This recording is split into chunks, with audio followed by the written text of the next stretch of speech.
Bismillahirrahmanirrahim.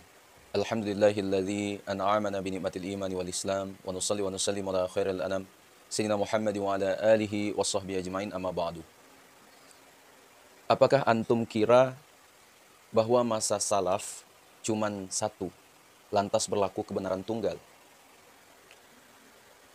Bermula dari etos al-fakhru wat tamjid, yakni menunjuk zaman keemasan yang telah berlalu, kemudian berbangga dengannya. Apakah setiap yang hidup pada masa salaf punya kewenangan otoritatif, dijadikan sebagai teladan atau sumber hukum? Apakah masa salaf dimaksud merujuk kepada orang secara personal atau masa kolektif, kolegial, sebagai masa terbaik, sebab dipimpin langsung oleh baginda Nabi Muhammad SAW? Bukankah Mu'tazilah, Khawarij, Jabbariyah, Farabiyun, Rabi'ah Adawiyah, dan Al-Hallaj juga hidup pada masa salaf? Bisakah dijadikan teladan dan sumber hukum? Jadi masa salaf yang mana yang otoritatif dan legal dapat dijadikan sebagai teladan dan sumber hukum? Sahabat semuanya rahmati Allah, benarkah masa salaf adalah masa tanpa celah, tanpa silang sengkarut, periode tanpa konflik dan tengkar yang berujung perang, atau sebaliknya? Lantas, bagaimana menjelaskan seteru abadi antara Sayyidina Abu Bakar dan Sayyidina Fatimah tentang harta fida? Konflik pribadi Sayyidina Ali dan Sayyidah Aisyah dari ayat Gharanik dengan dipulangkannya Aisyah ke orang tuanya karena dituduh selingkuh, yang kemudian berujung hingga perang Jamal. Peristiwa saling dorong karena berebut menjadi imam sholat jenazah antara Sayyidina Ali dan Sayyidina Utsman di depan jenazah Sayyidina Umar. Bagaimana pula menjelaskan peristiwa tahkim usai perang Siffin yang penuh kecurangan dan tipu muslihat yang mengakhiri kekhilafan Sayyidina Ali karamallahu wajhah dan pembunuhan atasnya yang dilakukan oleh Abdurrahman ibnu Muljam hafizallah. Apakah pembunuhan dan genosida dinasti Umayyah terhadap cucu baginda Nabi Muhammad SAW layak dijadikan teladan?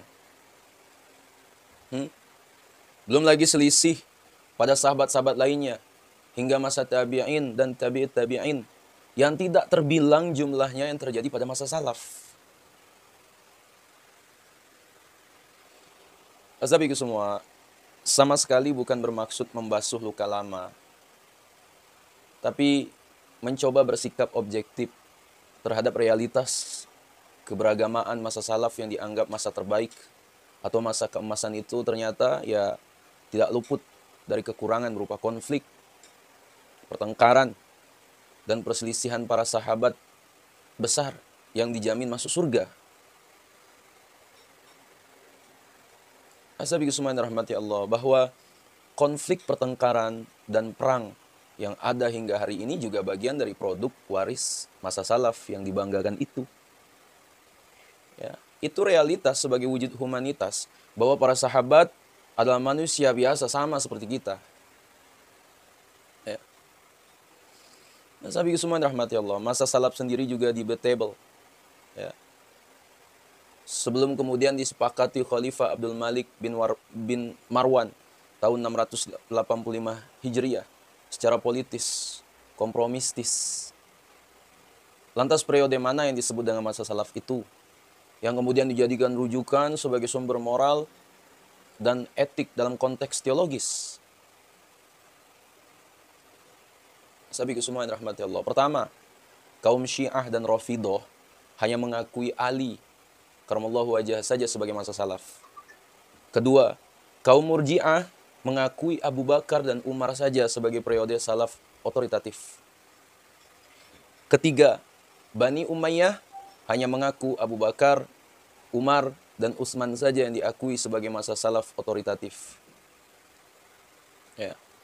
Keempat, Umayyin mengakui Abu Bakar, Umar, Utsman, dan Muawiyah sebagai khulafur rasyidin yang disebut masa salaf. Kelima, kelompok rekonsiliasi besar yang dipimpin oleh Khalifah Abdul Malik bin Marwan. Ya, itu tahun 705 Masehi.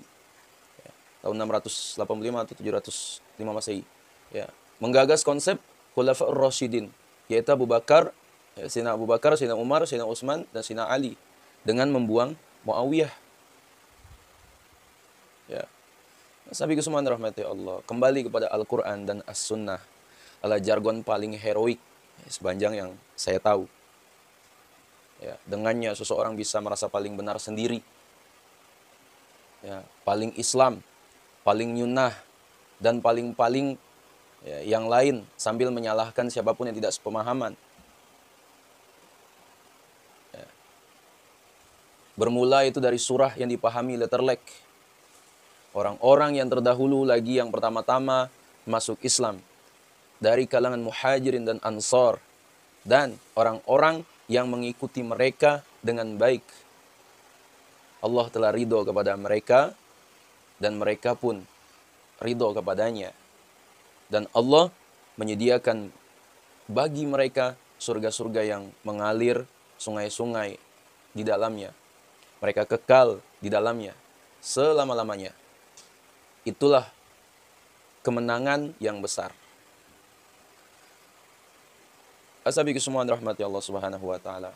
Masa salaf yang debatable itu kemudian berdiaspora dalam gerakan pemurnian agama. Seperti antara lain yang dilakukan oleh gerakan Wahabiyah di Saudi Arabia. Ya, As-Sanusiyah di Libya. Ya, dan Jamaah Islamiyah di Pakistan. Ya, mereka beranggapan bahwa masa Rasulullah SAW adalah masa terbaik. Ya, berdasarkan hadis Rasulullah SAW. Ya, sebaik-baik generasi adalah generasiku. Ya. Apa saja diterima dari masa salaf, ya, dan menampik semuanya tanpa mempertimbangkan faktor budaya dan perkembangan positif masyarakat. Ya, sahabatku semua rahmati Allah, dengan logika, ya, masa Rasulullah SAW dan sahabat-sahabat beliau, ya, sebagai sebaik-baiknya generasi.